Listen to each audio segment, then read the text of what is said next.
Pro wrestling is the best, and this video sucks. It is WrestleMania week. It is one of my favorite times of the year as a wrestling fan.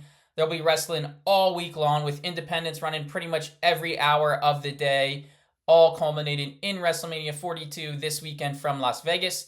The build to this WrestleMania has been a controversial one, and I'm here to give you my thoughts on that and predictions for both nights of WrestleMania. So with that being said, let's just jump right into it. Night 1 of WrestleMania begins this Saturday, April 18th on ESPN2 in a 6-man tag as the Vision of Austin Theory and Logan Paul with iShowSpeed take on LA Knight and the Usos. I think this is a great way to start on ESPN2. There's a lot of star power in this match. Logan Paul and iShowSpeed are massive stars. LA Knight and Jey Uso are big stars within the WWE world, so a bunch of star power to start off on ESPN. I'm most excited about this match just to see how iShowSpeed does. I think he is going to do tremendous. He is a great athlete. We've seen videos of him in the past keeping up with NFL caliber athletes, racing sprinters, and he seems to be taking this pretty seriously. I do know he has made a video in the past training with Randy Orton, and Randy had nothing but good things to say about him. So I think he is going to impress a lot of people. Logan Paul, whether you like him or not, he is always in entertaining matches, and he's always looking for those viral moments, so I'm sure, being it's WrestleMania, that'll be no different. And knowing who Speed is, he might even try and one-up Logan Paul here and maybe try and have a viral moment of his own. So I do think it will be entertaining. I'm most excited to see how Speed does, and I think he will impress. And I do believe the Vision and iShowSpeed are victorious here, beating LA Knight and the Usos. Next up, we move to the unsanctioned match between Jacob Fatu and Drew McIntyre. And I'm a fan of both of these guys. I think they are both main event level guys. I do think the build up to this has been pretty solid, maybe one of the better builds for WrestleMania. They've brawled a lot over the weeks. This past SmackDown, Drew McIntyre did his promo from the jail cell where he was talking about Jacob Fatu's past and then followed that up with the beatdown in the ring. It is an unsanctioned match, so we are going to have all the weapons, all the gimmicks, all that kind of stuff. And it is WrestleMania, so maybe Jacob Fatu tries to moonsault off of something crazy and have a viral moment of his own. I do think it will be entertaining. I do think Jacob Fatu is victorious here. Being where Drew McIntyre is at in his career, he can kind of handle L's better than most people, for better or for worse. He is a solidified main eventer. He has been a multiple-time world champion, even as recently as like a month or so ago. And his whole woe is me, everyone's out to get me kind of gimmick, he can kind of handle L's better than most. Whereas Jacob Fatu, we all kind of envision him as being this main eventer, but he hasn't quite reached that main event scene just yet. So I think a win over McIntyre here will help catapult him into that main event scene. And for McIntyre, if we still lean into the McIntyre Aldis feud, which I do want to see, I want to see a McIntyre and Aldis match, he does not need to beat Jacob Fatu to feud with the general manager. So I got Jacob Fatu winning the unsanctioned match. Next up, we move to the ESPN Unlimited streaming service app. And I'm not sure if this is the actual bout order, but I'm just going to go based off of how it is listed here. And we start with the Women's World Championship as Stephanie Vaquer defends her women's title versus Liv Morgan. And I think this is going to be the best women's match all of WrestleMania weekend. I think it's going to be outstanding in the ring. I have enjoyed the build to this. I do like how Stephanie brought up how she feels Liv Morgan has been gifted all of her opportunities, being that she was at the Performance Center at like age 19 or age 20, however old she was, whereas Stephanie feels she had to earn her way to the WWE and had to grind on the indies until she got to where she is. And then Liv Morgan followed that up with being the heel she is like, yeah, so what? I was gifted those opportunities, but I busted my ass when I got that opportunity, and here I am, and I'm going to become world champion yet again. So I've really enjoyed this build. They've also had the mom remarks, which try to make it a little more personal. That's whatever, but it kind of added to it. And then they also had that backstage altercation where Stephanie Vaquer threw Liv Morgan into Roxanne, and they both got that knot on their head. And I personally think that was outstanding. Obviously, that wasn't what was meant to happen, but I think that just kind of added to the feud. And then this past Monday night on Raw, Liv Morgan just went absolutely crazy, being the psycho person, psycho character that she is. And I thought it was tremendous. It added to this, and I am excited for this match. I do think Liv Morgan is victorious here. TKO, WWE, whoever you want to say it is trying to make Liv Morgan a massive star with her movie coming out, if it didn't already. And then they just released that random music video of hers for whatever reason. But they're trying to make her a massive star, as they should, because she is absolutely very entertaining. And I think she is one of the best characters on television currently. So I'm all for that. Let's make Liv Morgan champ here. It's likely with the help of Roxanne and Raquel, just because Liv is the heel here. But I think it's going to be a great match, and I have Liv Morgan becoming women's champion. Next up, we move to the women's IC match as AJ Lee defends her title against Becky Lynch. And I am interested in this match. I think this has been a really good build. A lot of people are kind of bored with it. It has gone quite a while. It has been pretty much 9 months in the making. It kind of always looked like it was headed this way, to a Becky Lynch and AJ Lee feud at WrestleMania. And I'm interested in it. Becky is a star. AJ Lee just came back last year to a huge ovation. She's a star. It'll be her first WrestleMania in over a decade. And Becky, I'm just a big Becky guy. I think she is probably the best person, the best woman on the mic ever. She always talks me into wanting to see her matches, and this one is no different. She talked me into wanting to see her and AJ Lee one more time. I think it'll be a good match. I don't think it'll be as good in the ring as Liv and Stephanie, but I do think it will be entertaining, and I have Becky winning the match here. It is usually, Becky usually does deliver at WrestleMania, so it should be a good one, but I got Becky winning the IC title, and maybe AJ Lee goes away for a little while. I don't know about retirement, but maybe we don't see AJ for a little while again, but Becky is going to be your new Intercontinental Women's Champion. Next up is the Fatal 4-Way Women's Tag match for the Women's Tag titles. It is the Irresistible Forces of Nia Jax and Lash Legend taking on Charlotte Flair and Alexa Bliss, taking on Bayley and Lyra Valkyria, and taking on the Bellas. And this is, without question, the match I'm least excited for all of WrestleMania weekend.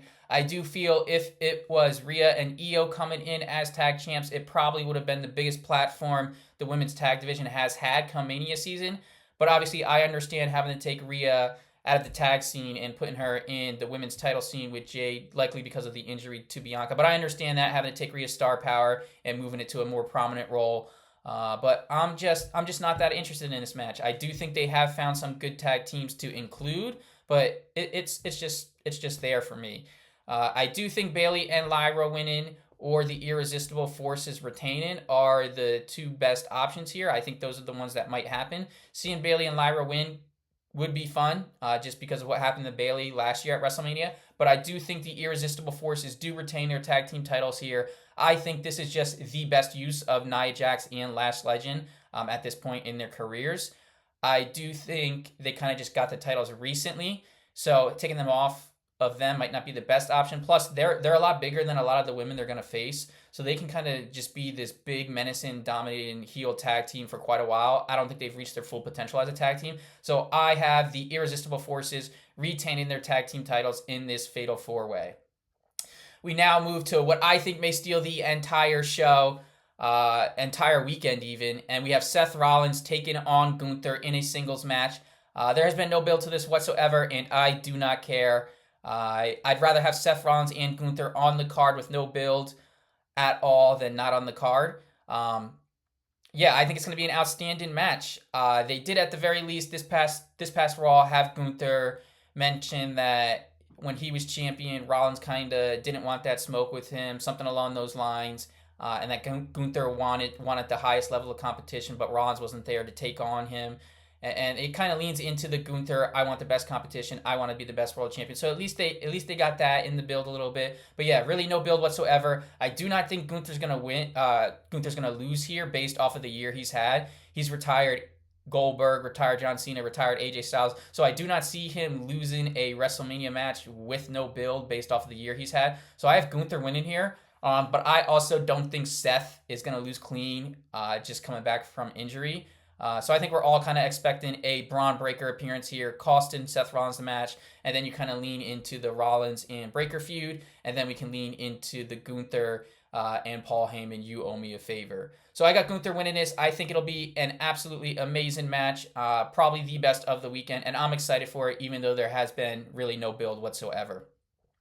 Finally, we conclude night one in the main event of the evening as Cody Rhodes takes on Randy Orton for the undisputed WWE Championship with Pat McAfee in Randy Orton's corner. And this is where all the controversy lies. I do not know where to begin here. I think that the Randy Orton heel turn is probably all they had to do for this build. Once Orton turned heel, he got cheered because some people were sick of Cody for sure. But it's just Randy Orton. He's going to get cheered no matter what, being that he's been at a high level for 20 plus years. So people are going to love Randy Orton no matter what he does. So he was obviously going to get cheered. I thought all they had to do was turn him heel there and then lean on their 20-year history. Their father have also had some history, so I'm sure there's footage of some of the matches they may have had or some interactions they may have had that they could have used and sprinkled in and made this even better. But I think the Orton heel turn and the 20-year history is all they had to do to build this Mania main event. Instead, TKO went in a completely different direction. I am going to say at the start here, I'm a big Pat McAfee guy. I find him very entertaining. I enjoy Pat McAfee. But when he got into the ring to low blow Cody Rhodes, I was like, are you kidding me? Pat McAfee? That's who was on the phone. That's who we're really going to use here in this main event of WrestleMania, Pat McAfee. And then about 5 minutes later, after he cut his promo, I was sold. I was interested. I don't know how smart it is to tell your fans your product sucks on television, but it at least got me interested. So I was interested after that promo, after he low blowed Cody Rhodes. So when he low blowed him, I was like, why?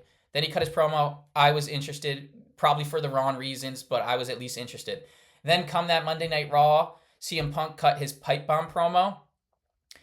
So he added to this feud while also carrying his own feud, but we'll get to that. So CM Punk added to this feud, cutting that pipe bomb, and I was completely all in on this story, on this feud, on this rivalry, whatever you want to call it. I was all in on this after the Punk pipe bomb, and then SmackDown happened.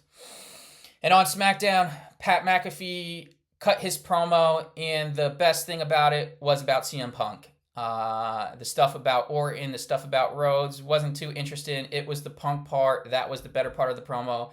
So Pat McAfee's best stuff is a feud he's not even involved in. And then they got Jelly Roll more involved. And I am completely out. I do not want to see Jelly Roll in this main event scene, nor do I want to see Pat in it at all either. But at least with Pat, he is very entertaining on the mic. He could be a heel mouthpiece for Orton going forward. So at least that had some interest. I would prefer him not to be in it, but I'd rather Pat in it than Jelly Roll. But I'd rather neither of them in it. And I don't want to say Jelly Roll's doing a terrible job because he's not. I think he's doing a great job for what he's given. I just don't want to see it. I do know they have... there has been rumors that there's going to be a Jelly Roll and Cody Rhodes versus Randy Orton and Pat McAfee tag team match at Backlash, and that's fine. That may be interesting, but why not just wait until the Monday after Mania to start that? Why involve them in the main event scene of Cody Rhodes and Randy Orton? So yeah, after that SmackDown, I'm as little interested in this match as I have ever been in this entire build. I do think it should be entertaining because Cody Rhodes and Randy Orton are very good. There's probably going to be some shenanigans, so it might be entertaining for all the wrong reasons. But yeah, I have Randy Orton becoming 15-time world champion. I have him defeating Cody Rhodes here in the main event, and we'll see where it goes from here. I do think McAfee as a heel mouthpiece could be entertaining, but it has rubbed a lot of people the wrong way, and maybe they can lean into that. But I think I got Randy Orton, 15-time world champion. So for night one, let's just go over it again. I have the Vision and Speed defeating LA Knight and the Usos. I have Fatu winning the unsanctioned match. I have Liv Morgan defeating Stephanie Vaquer for the women's title. I have Becky Lynch defeating AJ Lee to become the IC champ. I have Gunther defeating Seth Rollins with likely the help of Braun Breaker. I have the Irresistible Forces being the only title holders to retain their titles on night one. And in the main event of the evening, I have Randy Orton becoming 15-time champ. I do think it will be an entertaining night. I am certainly more excited for night two than I am for night one, so let's just jump right into night two. Night two begins on ESPN with the biggest bang possible. It begins with the match of WrestleMania. It begins with Brock Lesnar versus Femi. Wrestling fans do not agree on much, but they almost unanimously agree that this is the match. This is the Mania match. This is the match with that Mania feel. You have Brock Lesnar versus Oba Femi. Brock Lesnar versus Oba Femi. Brock Lesnar versus Oba Femi. You have Brock, the past, the present, and maybe not so much the future, versus Oba Femi, who's the present and very much so the future. This is the match. To quote Big E, it is going to be big meaty men slapping me, and I could not be more excited. This is going to be entertaining.